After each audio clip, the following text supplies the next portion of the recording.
അനുമോൾക്ക് നേരെ middle finger പൊക്കി കാണിച്ചിരിക്കുകയാണ് ആര്യൻ. ഇത് ഭയങ്കര വലിയൊരു തെറ്റ് തന്നെയാണ്. കഴിഞ്ഞ സീസണിൽ നടന്ന സംഭവമാണ്. ലാലേട്ടൻ വന്ന് ചോദ്യം ചെയ്ത സംഭവമാണ്. അതേമാതിരിയാണ്. പക്ഷെ ഇതിനകത്ത് ചെറിയൊരു വ്യത്യാസം വെച്ചിട്ട് ആര്യൻ കിടന്ന് ന്യായീകരിച്ച് മെഴുകുന്നുണ്ട്. സംഭവം എന്താണ് കാണിച്ചതെങ്കിലും അത് തെറ്റ് തന്നെയാണ്. അതിന് ന്യായീകരിക്കാൻ പറ്റത്തില്ല. ആര്യനെ അനുമോളത് ഇങ്ങനെ വലിച്ച് കീറുന്നുണ്ട്.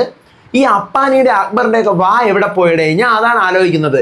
ന്യായം, നീതിമാൻ, റിയൽ പേഴ്സൺസ് എന്നൊക്കെയാണ് പലരും കമന്റ് ബോക്സുകളിൽ വരുന്നതും ഒക്കെ. ഇവരുടെ കൂട്ടുകാരനായ ഈ പറയുന്ന ആൾ ചെയ്തപ്പോൾ മാത്രം ഇവരുടെ കണ്ണിൽ ഇത് കണ്ടില്ലേ? ഇവരുടെ ആരുടെയും കണ്ണി കണ്ടില്ലേ? ഇവരാരും ഒരു വക നീ ആ ചെയ്തത് തെറ്റാണെന്നോ അവളോട് മാപ്പ് ചോദിക്കുന്നോ ഒന്നും പറഞ്ഞിട്ടില്ല. അതേസമയം ഈ സാധനം അനീഷങ്ങാനാണ് കാണിച്ചിരുന്നതെങ്കിലോ ആ വീട് കത്തിക്കൂലായിരുന്ന ഇവന്മാരെല്ലാം കൂടി. എന്തായാലും കൊള്ളാം. ഭയങ്കര പാർഷ്വാലിറ്റി ഈ വീടിനകത്തുള്ള ഒരു ഗ്രൂപ്പിസം കാണിച്ച് ഒരാളെ നേരെ നടുവിരൽ പൊക്കി നോക്കി പള്ള വിളിച്ചു കഴിഞ്ഞാലും ഒരു പ്രശ്നവുമില്ല. പിന്നെ ഒനിയിലും അതുപോലെ റെനയും കൂടെ ആയിട്ടുള്ള ഒരു മുതുവഴക്ക് നടന്നു. പ്രായങ്ങൾ തമ്മിലുള്ള ഇഷ്യൂ ആണത്. അപ്പോൾ വൈകിപ്പിക്കേണ്ട. ഉച്ചയ്ക്ക് 12 മണി മുതൽ ഇപ്പോൾ 3 മണി വരെയുള്ള അപ്ഡേറ്റ് ആയിട്ടാണ് ഞാൻ വന്നിരിക്കുന്നത്. So welcome back to Ansif moonlight media. I am Ansif. അപ്പോൾ സംഭവം ഒനിയിലും റെനയും കൂടെ ആയിട്ടുള്ള വഴക്ക് നമ്മൾ കഴിഞ്ഞ വീഡിയോയിൽ ചെറുതായിട്ടൊന്ന് പറഞ്ഞു വെച്ചു. കിച്ചണിലെ ജിസേലിനെ കയറ്റി റെന ഇതിൻ്റെ ഇടയ്ക്ക് നിന്ന് തക്കാളിയുടെ മറ്റേതിൻ്റെ മറിച്ചതാണെന്ന് പറഞ്ഞ് ഇയാൾക്ക് പിടിക്കുന്നില്ല, ഒനിയിലിന് പിടിക്കുന്നില്ല. അപ്പോൾ ഒനിയിൽ പറയണം, നീ രണ്ടുപേരോടെ പറഞ്ഞ് വഴക്കാവുന്നു. നീ ഒരു ടാലന്റ് ലെസ് ഗേൾ ആണ്. ജെൻ ആൽഫയിൽ പിറന്ന സെർലാക്ക് ആണ് നീ. സെർലാക്ക് പോയി എവിടെയെങ്കിലും കുടിച്ചുകൊണ്ടിരിക്കും. അപ്പം റെന ജെൻ ആൽഫ അങ്ങനെയാണെന്നാണോ നിങ്ങൾ പറഞ്ഞു വരുന്നത്? അപ്പം റെന എന്നിട്ട് റെന എടുത്ത് പറയുന്നു, റെസ്പെക്റ്റ് കൊടുക്കുന്നില്ല റെന നീ അയാൾക്ക്. റെസ്പെക്റ്റ് ഞാൻ എൻ്റെ അച്ഛൻ്റെ പ്രായമല്ലേ, എന്നിട്ട് ഞാൻ എന്തിനു റെസ്പെക്റ്റ് കൊടുക്കണം? ഇയാൾ കാണിക്കുന്ന ഓരോരോ വേല.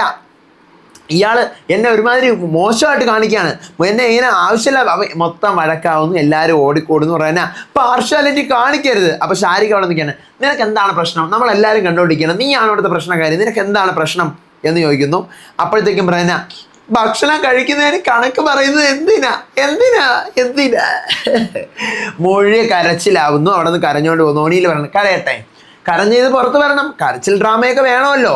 അനു മോള് പോയിരുന്ന് സമാധാനിപ്പിക്കുകയാണ്. അങ്ങനെ പറയാൻ പാടില്ല മോളെ, നിനക്ക് പ്രായത്തിന് മൂത്ത ആളാണ്, കോമ്പറ്റീഷന് വന്നതാണ്, ശരിയാണ്, എല്ലാവരും ഈക്വലാണ്, എന്നാലും അങ്ങനെ പറയാൻ പാടില്ല, നമുക്ക് ഇത്രയും ദിവസം ആഹാരം വെച്ച് തന്നതാണ് എന്നുള്ള കാര്യങ്ങളൊക്കെ പറഞ്ഞ് മനസ്സിലാക്കുന്നു. പിന്നീട് നോർമൽ സംസാരങ്ങൾ, വീട്ടിലെല്ലാവരും കളി തമാശയൊക്കെ പറഞ്ഞിരിക്കുന്നു. ഇതിൻ്റെ ഇടയിൽ കൂടെ രേണുസുധിയുടെ 1-2 വിഷയങ്ങൾ, ഷാനവാസും ആദില നൂറയും കൂടെ ഒക്കെ ഇരുന്ന് സംസാരിക്കുന്നു. രേണുസുധിയുടെ കുഞ്ഞിൻ്റെ കാര്യങ്ങൾ വലിയ വിഷയമുള്ള ടോപ്പിക്കുകളല്ല. പിന്നീടാണ് ഈ അനുമോള് വാഷ്റൂമിലേക്ക് പോകുന്നത്. വാഷ്റൂമിൽ അവിടെ എല്ലാവരും നവിൻ, അക്ബർ, അപ്പാനി, ആര്യൻ എല്ലാവരും അവിടെ ക്ലീൻ ചെയ്തുകൊണ്ടിരിക്കുകയാണ്. അപ്പം നവിൻ തന്നെ ഞാൻ എല്ലാം സ്വന്തമായിട്ട് ക്ലീൻ ചെയ്തോളാം എന്ന് പറയുന്നു. ഓക്കെ. അനുമോൾ അങ്ങോട്ട് പോകുമ്പോൾ തന്നെ അക്ബർ പറയണം, ഇവന്മാരുടെ ഒരു പ്രശ്നം, ഇവന്മാരെ ക്ലീൻ ചെയ്യുമ്പോൾ ആരെ അടുപ്പിക്കത്തില്ല. ഈ ബാത്റൂം ടീമിൻ്റെ മാത്രം പ്രത്യേകത, ക്ലീൻ ചെയ്തുകൊണ്ടിരിക്കുമ്പോൾ ആരെ അങ്ങോട്ട് കയറ്റത്തുമില്ല, എടുക്കത്തുമില്ല. ഇനി അർജന്റീന വന്നാലും അങ്ങോട്ട് കയറ്റത്തില്ല. അങ്ങനെ അനു അങ്ങോട്ടും ഇങ്ങോട്ടും 2-3 തവണ പോയിട്ട് നേരെ വന്നപ്പോൾ ഇവർക്ക് എല്ലാവർക്കും കൂടെ സംശയം, ഇന്ന് ഫ്രൈഡേ ആണോ? ഫ്രൈഡേ ആണെങ്കിൽ ഡ്രൈ ഡേ ആണ്, നമുക്കത് കിടന്നുറങ്ങാം എന്ന് പറഞ്ഞുകൊണ്ട് അപ്പാനിയും ആര്യനും കൂടെ പോയി കട്ടിലേക്ക് കിടക്കുന്നു. ഉറങ്ങുന്നില്ല. അനുമോൾ നേരെ കട്ടിലിന് അങ്ങോട്ട് വരുന്നു. ആര്യൻ്റെ അടുത്ത് വരുമ്പോഴത്തേക്കും ആര്യൻ്റെ കുപ്പി അവിടെ നിന്ന് തള്ളിയിടുന്നു. അറിയാതെ തന്നെ തട്ടിത്തറയിൽ വീഴുന്നു. എന്നിട്ട് ഇങ്ങനെ വരുമ്പോൾ അനുമോളെ നീ, അപ്പം ആരും തമാശയിട്ട് പറയണം, അനുമോളെ നീ ഒരിക്കൽ കൂടി ഇങ്ങനെ ചെയ്തു കഴിഞ്ഞാൽ ഞാനങ്ങ് ഇത് നിൻ്റെ അവസാനത്തെ ദിവസമായിരിക്കും. അനുമോളെ എന്ത്? അല്ല, എൻ്റെ മനസ്സിലെ ഫ്രണ്ട്ഷിപ്പിൻ്റെ ഹൃദയത്തിൻ്റെ അവസാനത്തെ ദിവസമായിരിക്കും. ഫ്രണ്ട്ഷിപ്പോ? എന്ത് ഫ്രണ്ട്ഷിപ്പ് നമ്മൾ തമ്മിൽ എന്നിങ്ങനെ അനുമോൾ ചോദിക്കുന്നുണ്ട്, കളിയായിട്ട് ചോദിക്കുന്നു. അപ്പം നീ പൊടി എന്നിങ്ങനെ പറയുന്നുണ്ട്. അപ്പം അനുമോക്ക് കലി വരുന്നു. നീ എന്നെ ഇപ്പം എന്താ വിളിച്ചത്? എന്തോ നീ പോ നിൻ്റെ കാര്യം നോക്കി പോ, ഫ്രണ്ട്ഷിപ്പ് ഇല്ല, ഒന്നുമില്ല, പോ. ഡേ ആര്യ, 23 വയസ്സല്ലേ ഉള്ളൂ നിനക്ക്, നിൻ്റെ മൂത്തല്ലേ ഞാൻ, എൻ്റെ അടുത്ത് കയറി ചാടല്ലേ നീ അധികം സംസാരിക്കല്ലേ, നീ എന്താണെന്ന് എനിക്കറിയാം. എനിക്ക് നിൻ്റെ വിഷയം ഞാനിവിടെ എടുത്തിട്ട് കഴിഞ്ഞാൽ വേറെ ഏതെങ്കിലും വെള്ളമാണെങ്കിൽ അടിച്ച് നിൻ്റെ കാരണക്കുട്ടി അടിച്ച് പൊട്ടിച്ചേനെ. അപ്പോൾ ഇത് ഇങ്ങനെ ഒരു സ്റ്റേറ്റ്മെൻറ്റ് എടുത്തിടുമ്പോൾ എന്തായാലും അതിനുറപ്പായിട്ട് എന്താ. അപ്പം അപ്പാനി കേട്ടോണ്ടിരിക്കുന്നത്. അപ്പാനും മിണ്ടുന്നില്ല. എന്താണ് ആര്യ കരണക്കുട്ടി അടിച്ച് പൊട്ടിക്കണം? കാരണം ഇവരുടെ കൂട്ടാണല്ലോ. അപ്പാനും മിണ്ടുന്നില്ല. ആരും കുറച്ചു നേരം മിണ്ടാതിരിക്കുന്നു. ഇനിയും മിണ്ടാതിരുന്നു കഴിഞ്ഞാൽ സീനാകുമെന്ന് മനസ്സിലായി. എന്ത് ഞാൻ കാണിച്ചു? എന്താണ് അത്? നീ എൻ്റെ അടുത്ത് മിഡിൽ ഫിംഗർ പൊക്കി കാണിച്ചില്ലേ എന്ന് പറഞ്ഞാൽ അനുമോള് മിഡിൽ ഫിംഗർ അല്ല, റിംഗ് ഫിംഗർ പൊക്കി കാണിക്കുവാണ്. ആക്ച്വലി ഇന്നാണോ ഇന്നലെയാണോ ഇതൊന്നും നമ്മൾ കാണുന്നില്ലല്ലോ എന്നാണ് ഞാൻ ആലോചിക്കുന്നത്. ലൈവിലുണ്ടായിരുന്നോ എന്തോ അനുമോളെടുത്ത് 2-3 തവണയായിട്ട് ഇങ്ങനെ കറക്കിയിട്ട് മിഡിൽ ഫിംഗർ ഞാൻ ഇങ്ങനെ ഈ വിരൽ കാണിക്കാം തൽക്കാലത്തേക്ക്, ഇല്ലെങ്കിൽ കോപ്പിറൈറ്റ് വരും. ഇങ്ങനെ എന്തോ കറക്കിയിട്ട് മിഡിൽ ഫിംഗർ പൊക്കി ഇങ്ങനെ കാണിക്കുന്നുവെന്ന് അനുമോൾ നീ കാണിച്ചില്ല എൻ്റെ അടുത്ത്, കാണിച്ചില്ലെന്ന് പറയാൻ പറ്റുമോ എന്ന് ചോദിക്കാൻ. അപ്പം ഞാൻ കാണിച്ചു, ഞാൻ എൻ്റെ റിംഗ് ഫിംഗർ അല്ലേ കാണിച്ചത്, മിഡിൽ ഫിംഗർ അല്ലല്ലോ. അപ്പോൾ ഞാൻ മിഡിൽ ഫിംഗർ ആണ് കാണിച്ചെങ്കിൽ നിനക്ക് പറയാം, ഞാൻ കോമഡി ആയിട്ട് പറയുന്ന കോമഡി ആയിട്ട് നീ എടുക്കുമെന്നാണ് ഞാൻ വിചാരിച്ചത്. ഇതാണോടാ നിന്റെ കോമഡി? ഒരു ലേഡിയുടെ മുഖത്ത് നോക്കി, നിന്നെക്കാൾ ഇത്രയും വയസ്സുള്ള ഒരാളുടെ മുഖത്ത് നോക്കി നീ ഇങ്ങനെ മിഡിൽ ഫിംഗർ പൊക്കി കാണിക്കുന്നതാണ് നിന്റെ കോമഡി. ഞാൻ മിഡിൽ ഫിംഗർ അല്ലല്ലോ പൊക്കിയത്, ഞാൻ റിംഗ് ഫിംഗർ അല്ലേ പൊക്കിയത്. സത്യം പറഞ്ഞു കഴിഞ്ഞാൽ ഞാൻ എൻ്റെ ഒരു ഒപ്പീനിയൻ പറയാം, റിംഗ് ഫിംഗർ ഇപ്പം റിംഗ് ഫിംഗർ പൊക്കി ഇപ്പം ഇങ്ങനെ കാണിക്കുന്നു എന്നിരിക്കട്ടെ, എന്താണ് അതിന് അർത്ഥം? ചുമ്മാ ഇരിക്കുന്ന ഒരാളെ നോക്കി, നമുക്കറിയാം ബിഗ് ബോസിനകത്ത് പോയി കഴിഞ്ഞാൽ മിഡിൽ ഫിംഗർ പൊക്കി ചീത്ത വിളിക്കാൻ പറ്റത്തില്ല, അതിന് പകരം നമ്മൾ റിംഗ് ഫിംഗർ പൊക്കി കാണിക്കും.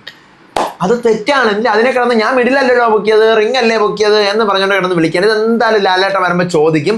പക്ഷേ അനുമോക്ക് പറ്റിയ തെറ്റ് ഈ പുള്ളിക്കാരി അപ്പം ഇത് ക്വസ്റ്റ്യൻ ചെയ്യണമായിരുന്നു, കാരണം ഇത് വലിയൊരു കണ്ടന്റ് ആക്കായിരുന്നു.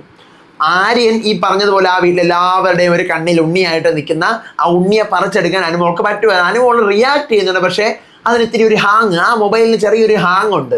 പയ്യെ 2 ദിവസം ഈ 2G സ്പീഡിൽ കിടക്കുകയാണ്, പതിയെ അത് കറങ്ങി കറങ്ങി വരത്തുള്ളൂ.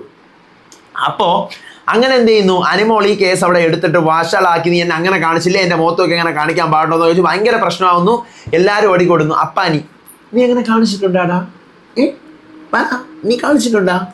അപ്പം ആര്യൻ അയ്യോ ഞാൻ റിംഗ് ഫിംഗർ ആണ് കാണിച്ചത്. അപ്പം അപ്പാനി ശരിയാണ്.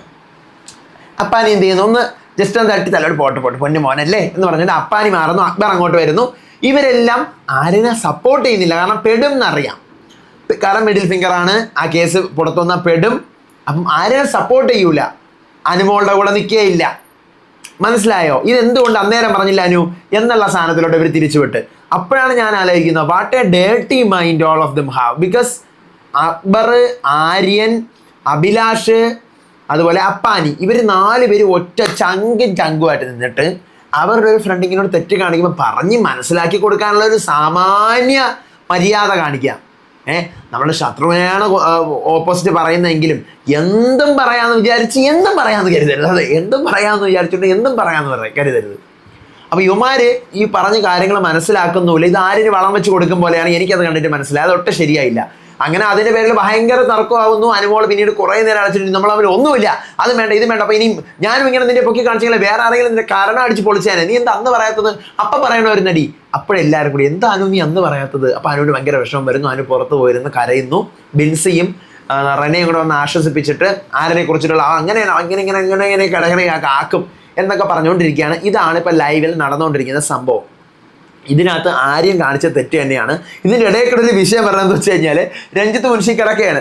കിടക്കം എന്ത് ചെയ്യുന്നു, ഉറങ്ങിപ്പോകുന്നു, പട്ടി കുരയ്ക്കുന്നു. പട്ടി കുരയ്ക്കുമ്പം വിറ്റാണ് എന്ന് വെച്ചാൽ മുൻഷി കണ്ണ് ഉറങ്ങുന്നു. അപ്പോഴ് അനീഷ് ഇവിടെ നിന്ന് പുറത്ത് ഇവിടെ നിൽക്കുകയാണ്. അനീഷ് ഇങ്ങനെ വരികയാണ്. അനീഷ് നടന്നിങ്ങനെ വന്നിട്ട് ഹോസ്റ്റൽ വാടക കണക്ക് ഇങ്ങനെ നടന്ന് വരുന്നു. വന്നിട്ട് ഇതിനാണോടോ താൻ കെട്ടി എഴുന്നള്ളി ഇങ്ങോട്ട് വന്നത്? നമ്മൾ സ്കൂളിലെ ടീച്ചേഴ്സൊക്കെ ചോദിക്കില്ലേ, രാവിലെ നീക്ക് എന്തിനാ കെട്ടി ഒരുങ്ങി വരുന്നത്? ചോറെടുക്കാൻ മറന്നില്ലല്ലോ, നീ എനിക്കൊക്കെ ബുക്ക് എടുക്കാൻ മറന്നുമല്ലേ, ചോറെടുക്കാൻ മറന്നു, ഇങ്ങനെ ചോദിക്കില്ലേ? അത് കണക്ക് ഇതിനാണോ നിങ്ങൾ കെട്ടി ഒരുങ്ങി ഇങ്ങോട്ട് വന്നത്? അപ്പം ഞാനത് കണ്ടിട്ട് ചിരിച്ചു പോയി. അപ്പം രഞ്ജിത്ത് നിന്റെ അടുത്ത് പറയേണ്ട ആവശ്യമില്ല എനിക്ക്, ഞാൻ ബിഗ് ബോസിൻ്റെ പറഞ്ഞോളാം കേട്ടല്ല, പോടാ അവിടെ നിന്ന്.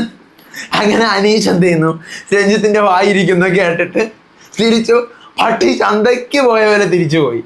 ഇതാണ് ഇപ്പോൾ ലൈവിൽ നടക്കുന്നത്. ഇനി ഇതിൻ്റെ ബാക്കി കാര്യങ്ങൾ എന്തായാലും ഞാൻ അപ്ഡേറ്റ് ചെയ്യാം.